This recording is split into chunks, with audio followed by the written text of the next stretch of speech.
Welcome to The Exchange. I'm Faisal Karmali. Today we're sitting down at Village Ice Cream with the owners of this building under the company Round Square. Afshin and Alkarim Devani are here with me to talk about their journey, the way they build partnerships with other businesses, and how they run their business as a family. Before we get started, just a reminder to subscribe to this channel for all the latest updates and more advice for business owners. Coming up on this episode. It's not sexy and it's hard as fuck. Like, hey, we're gonna foreclose on you if you don't finish this home. Two brothers. I can only imagine with my older sister, she'd probably pull rank on me all the time. This is gonna be one of the most active buildings from a pedestrian-human collision perspective. Who's most organized?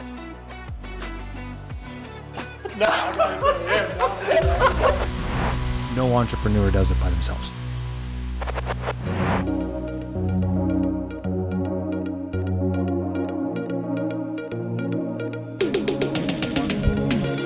Afshin, we'll start with you. Give me your 30-second elevator pitch. Yeah, I think with Round Square, we build in established communities in the inner city. And our big focus is connecting to our customers, from the front end to an investor, all the way to a tenant, and how we can put that all together.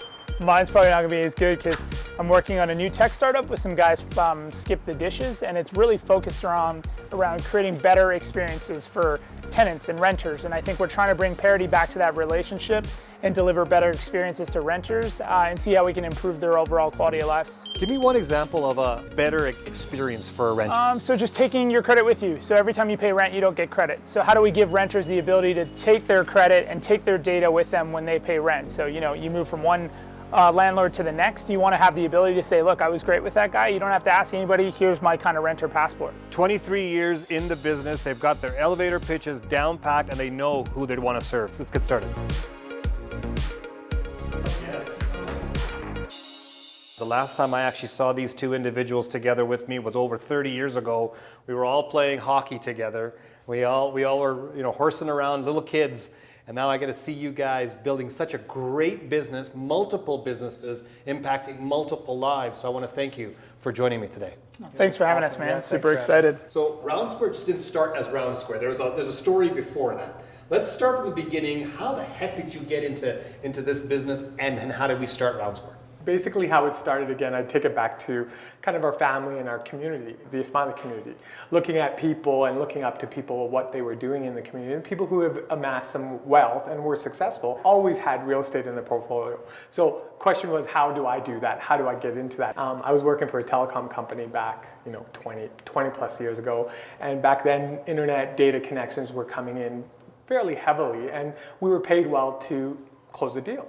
So I used some of that money to buy a revenue property, and there's 3 or 4 of us in the company said, hey, let's put our money together, buy a property. We found an agent, bought a property in Ross Carrick. So we renovated it. After 3 months, we put it back on the market. We made like 120 grand. Don't remember exact numbers. We were like, wow, that was easy. And interesting enough, the agent we used, he was quite entrepreneurial. So he was like, hey, I can buy the Remax office we're at. Are you interested? So we bought the business. I think we were at 60 or 69 agents, and there was myself and 3 others and the agent. We bought the business. Through that process, I think it was maybe a year or 2, the agent came back to us and said, hey, I want to start a building company. Are you guys interested? And we were like, oh yeah, hey, great, let's do it. Again, being 20s, cash wasn't there. So I went to moms and uncles and dads and raised some money, and we built our first duplex in South Calgary. And I think it was on 27th Avenue. Went through that process, it was amazing. Getting an old home, taking it to 2 infills, we were like, holy, that's really cool. However, got the numbers from that project, and it was like we made $1,000 a unit. And I'm like, how is that possible when we sold these duplexes for $500 a side? How do we make $1,000? Not knowing financing, didn't go through school to do financing. I go through some of the numbers and I'm like, why do we have a car allowance and meals and entertainment and flights? I'm like, where are you going to sell 2 duplexes in South Calgary? It doesn't make sense. I get no response. I get a letter from a lawyer saying your partner wants to buy you out of these businesses. And I was like taken aback big time, like what happened here? Right then and there, I thought there's something going on. Luckily, didn't know legal stuff, but I had a shotgun clause.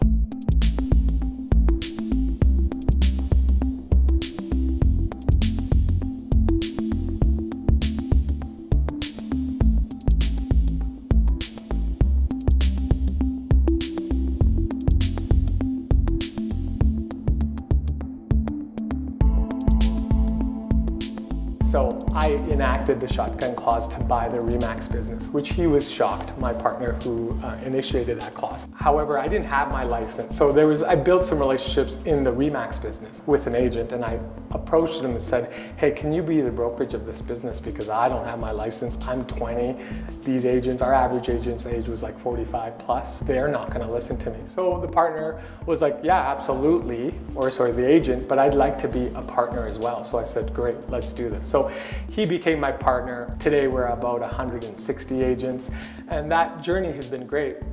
Throughout that journey, I still really enjoyed building homes. And I was like, how do I get into this and do it myself? Taking risks, learned that from my mom and dad, you know, from their journey from India to Africa to Canada. I was like, hey, we're gonna do the same, we're gonna grind this out. And we started Devani Homes. And Devani Homes, we went from one house to 14 homes to some big estate homes in Elbow Valley, Aspen Estates, Wentworth, and did some big $1 million plus homes. 2008, the financial crisis comes and hits us pretty hard. And I mean really hard, because we had about 5 or 6 spec homes that were well over $1 million. And we were like, oh my God, we had banks trying to foreclose on us. And I was like, how do we pivot here? How do we get out of this? So we kind of stopped, waited a year, paid the mortgage payments, had RBC say, hey, we're gonna foreclose on you if you don't finish this home. I went back, tried this out, and I said, you try to take me to court in small business and foreclose on me. Wow. While I'm making the payments, I don't think any judge is gonna let you foreclose on me, because yes, maybe I'm not following the terms of the mortgage, but we're in an unprecedented time. Yeah. And I'm getting offers of like $800,000 to buy these homes, and our cost is $1.1 million. Yeah. So like, what am I gonna do? So we buttoned up the exteriors, paid the mortgage payments, and got through it. We were able to sell the homes and kind of come out with like a 1 or 2% profit. Nobody lost money.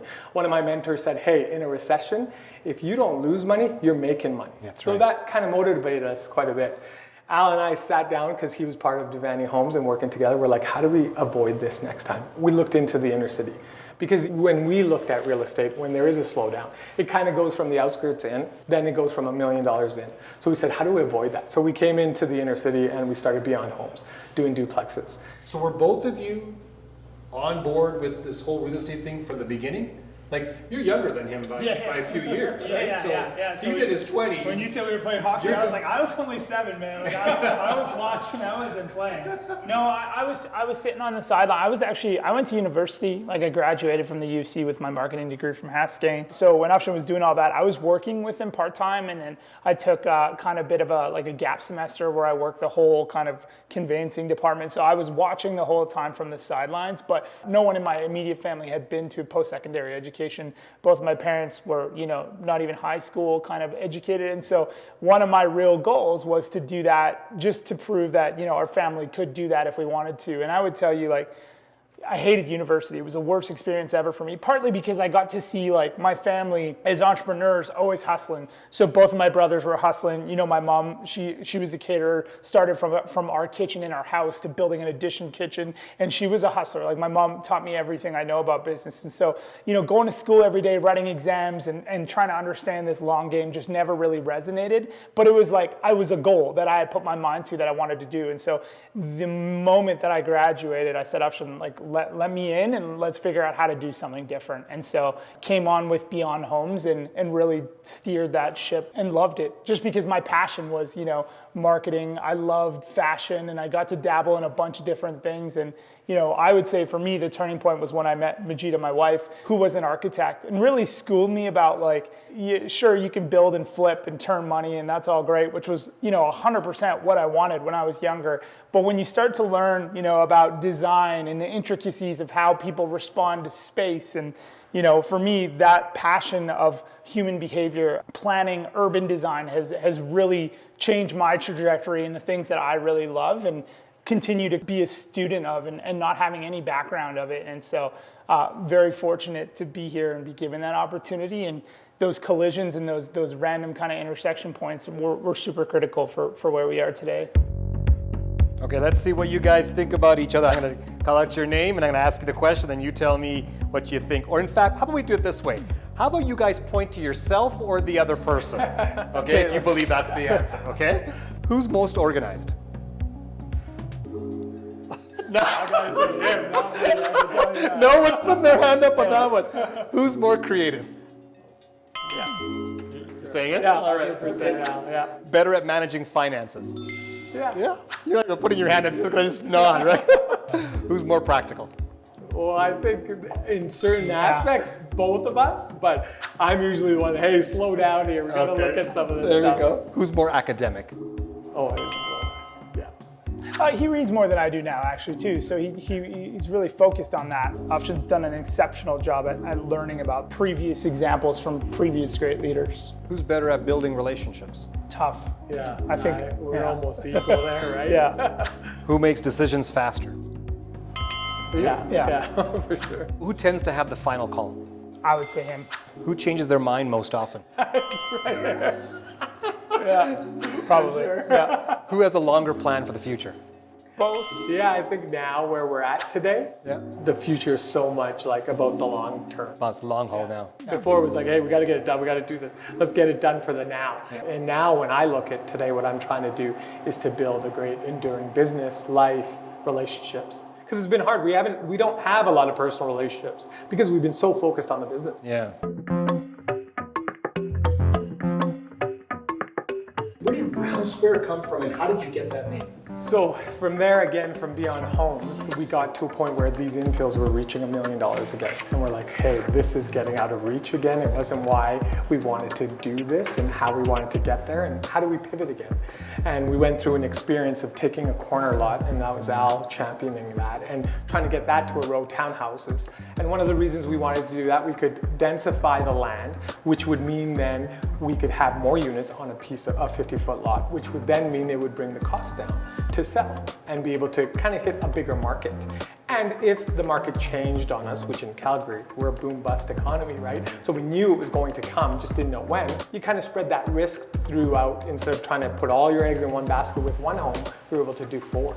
And we went through to create a new model, a new company that does only multifamily, and that was Round Square. That name came from a marketing company here in Calgary, which I think was it called Cult? Mm-hmm. Yeah, Ryan Gill. It was Ryan's company, but Owen Reeder was the guy who we went in and seen. It was part of their small business team. And Owen asked me the first day we walked in, he's like, is there any flexibility on the name? And I'm like, no, there's no flexibility on the name at all. And at the time, I think we called it 9 Squares. It was because there was 9 squares and Beyond Homes and we wanted a way to pay homage to it. Really no practical meaning and no correlation. And they built everything as 9 squares because I was like, no, I'm not changing that. And so I kind of was set in my ways. And he called me late at night on the day before they were going to give us our final deck with all of our deliverables. He goes, I know you said the name was like off limits, but after talking to you guys and getting to know you, I really think I have a better name. And I'm like, I just don't think you could. And he's like, okay, well, what about Round Square? And I'm like, what about it? And he's like, well, what do you think about it? I'm like, oh man, that's actually really cool. And he goes, what sold me and Afshin on it was he talked about Steve Jobs and how, you can't fit a square peg into a round hole. And it kind of really described the ethos of exactly what we talked about is we recognize there's many different walks of life, different types of people, and rather than trying to force them to assimilate to, what we believe is the right thing, let's let them all exist. Let's let the circles and the squares be who they want to be. And so when we kind of tied it all together, it was just it was a slam dunk.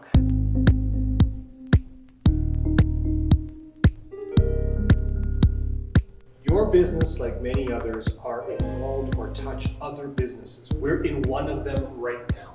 We're in Village Ice Cream, and this location is within your location. How did you decide to partner with these other businesses? When we started Round Square, like Afshin said, it was about we can provide you with the best 4 walls, and we can compete with the market on granite countertops and stainless steel appliances, and we can all talk about what we do inside the home. But so much of our lives transpire outside of our home.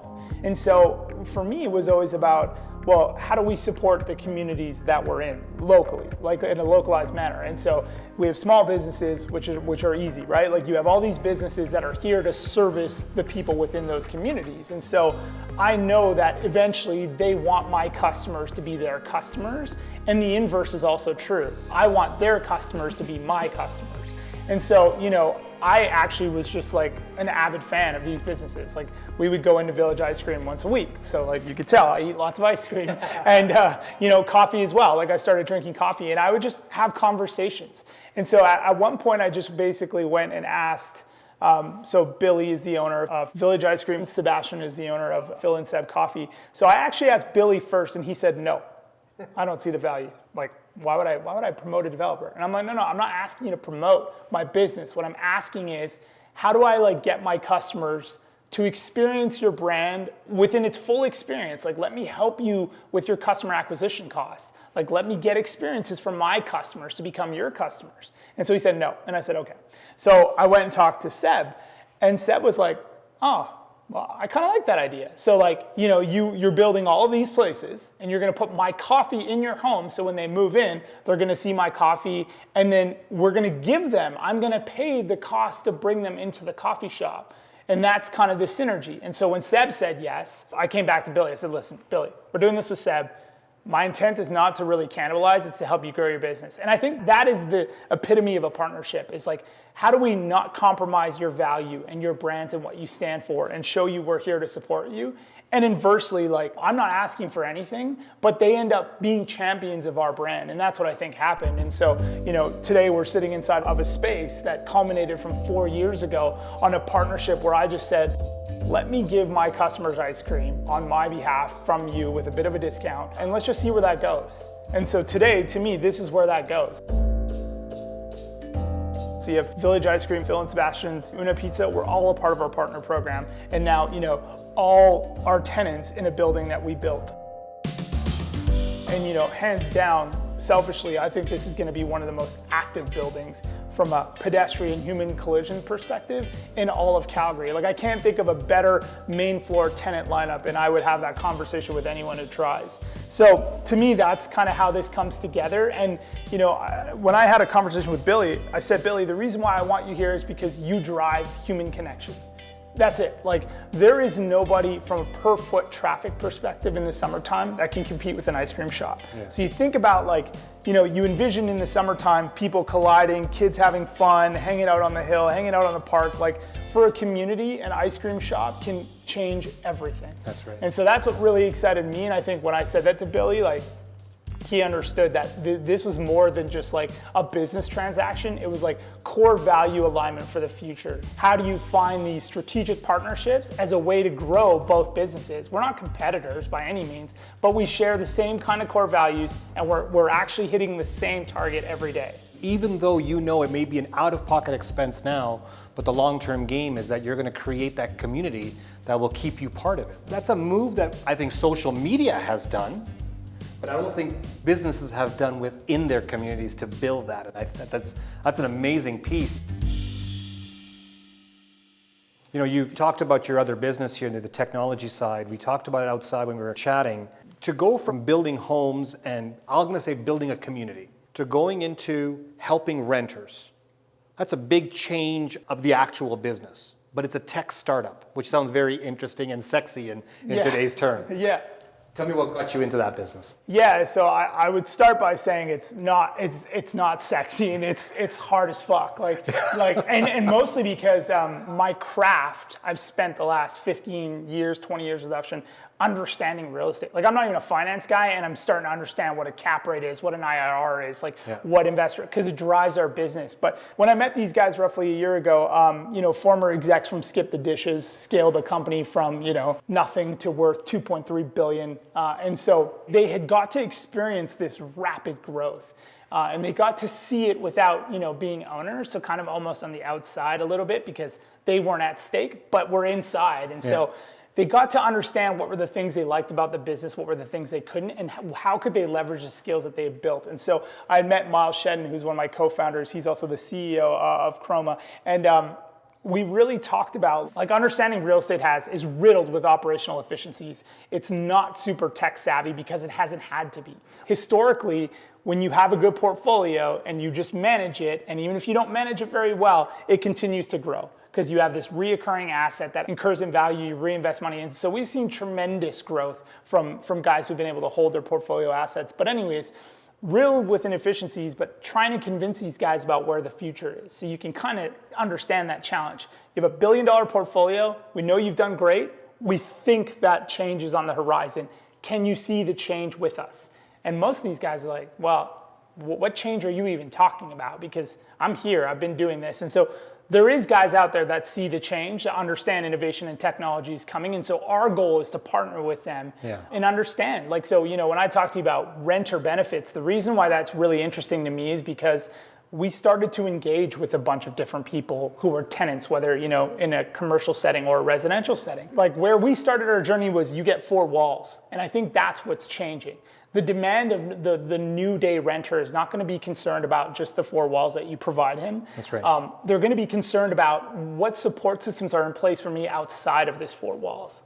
And so that's what I was really excited about Chrome, about taking my experiences here, trying to apply it to tech. But I would say, you know, I'm like the rookie. I'm the oldest guy on the team, but I'm also like the guy that has to learn the most. And so that's been probably the biggest challenge, but also the most exciting for me, because it's like you're forced to be put in this position where you learn how to communicate better, how to iterate better, how to really connect better. And so I'm super excited about it, but it felt like a natural kind of, you know, place that we were going. And Afshin will tell you, like, I was always the one with Round Square that was focused on innovation and excited about doing crazy shit that oftentimes didn't make any sense. But it's always what kind of sparked my interest. Throughout this interview, what you might have noticed is that when they start talking about the past and how things started, it was the tone was lower. They're like, yeah, this has just happened. Heartache, you know, problems, issues have come up. But when they start talking about what their passion is today, the tone goes up. You guys start moving. You guys start getting excited, which is fantastic. This is the juice. I call it the 5-hour energy drink that you have as an entrepreneur, that you keep on building and rebuilding yourselves, which is fantastic. I've had married couples on this show. I've had new entrepreneurs who've taken over the reins from their parents and their parents' business, but I haven't had 2 brothers on the show. How is it that 2 brothers can work in a way that you guys do? What's the secret sauce on that one? You know, I think it was the motivation that started us from where we came from the past, and how our parents taught us that, hey, listen, you know, this is new. Go figure it out. The benefit of having your own brother there is sometimes a curse and a gift as well, right? Because we're hustlers and we're both going to go get it. And you can't put a problem in front of us and say, hey, we're done. What are we going to do about it? It's like, well, no, we're not. You know, you go do this, we'll figure it out. I'll do this, we'll figure that path out. I think that the greatest strength about it all is we were able to grow together. And now we know what we're both best at and where we need support. And it wasn't easy. Of course it's not easy. And the challenge is we become, I think, both visionaries in our own path. You know, the fact is we bump heads all the time, but I think that's our greatest strength. A lot of success, or the measure of success, is based on how well you've done in business. For me, I take it the other way. I think success should be measured as how you got out of the challenges you've had in life. I say to people, if you haven't been through a bankruptcy, or if you haven't went through a partner problem, or if you haven't went through a business problem, we might not be a fit, because shit goes wrong all of the time. And we need the path and we need the space to kind of use our experience to get through that. You know, I look at COVID, for example, let's take that. And hey, listen, let's not mishear what I'm saying. It's challenging. However, I think it's kind of the big reset button that we've all got to take a little bit of a pause, which has been very tough on businesses and individually and mentally, for sure. I think it's brought us closer to the people we have, as well as it's given us the time to really dive deep in our business and how we move forward. And I think we've now decided together and work together and said, hey, this is where we're really great at. So how do we expose that even more? But as well, the difficult side is like, we both are like, oh, we can do it, we don't need a team. Now becoming as big as we are and as large as we are in the buildings we're dealing with and the people and the politics, we're like, holy shit, right? It can't be about us anymore. We got to kind of step aside and let a team really support us on the stuff we're not great at. Al, you're the younger brother. And so when Big Brother tells you this is what we want to do, how is that dynamic? Because I think when we start to see the division of labor, you take care of certain things, Afshin will take care of certain things, but Afshin says, no, we're going to do it this way. I'm the big brother, you got to listen to me. I can only imagine with my older sister, she'd probably pull rank on me all the time. How does that work for the 2 of you? Yeah, I don't think it was ever rank, but it was probably just accustomed to like growing up, right? Like as kids, like you grew up with this mindset that I'm younger, and I think as I got older, the challenge for me was like proving to myself even that I had the ability to make those calls or those decisions, and really doing the work to show why these decisions were the right decisions. And I think, for a long part, I kind of played victim and said that this is the reason that we're not doing it is because you just think you're older than me, and you learn that that's not it at all. You really have to show, what are your core attributes? What are you good at? And like Afshin said, we kind of were able to really identify those things and see where each of us had success.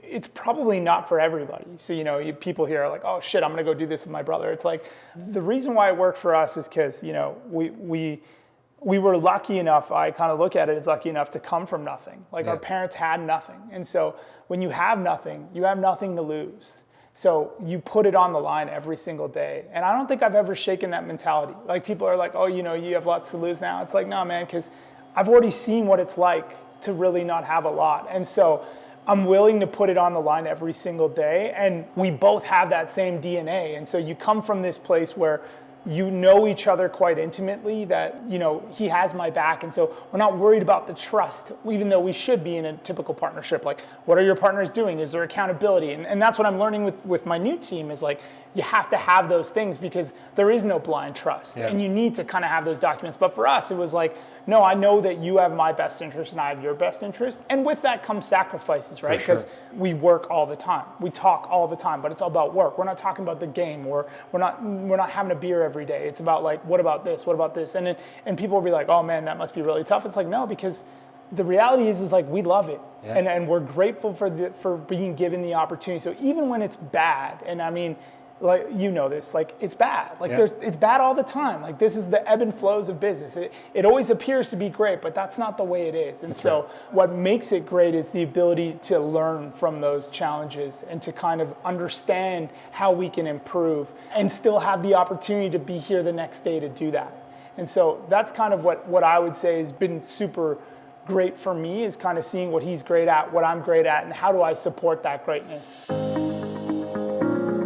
When you look at all the businesses that are out there and what you've gone through in the 20 plus years, give our viewers 3 tips of advice for business owners today. For me, I think it's having some type of mentorship coach relationships.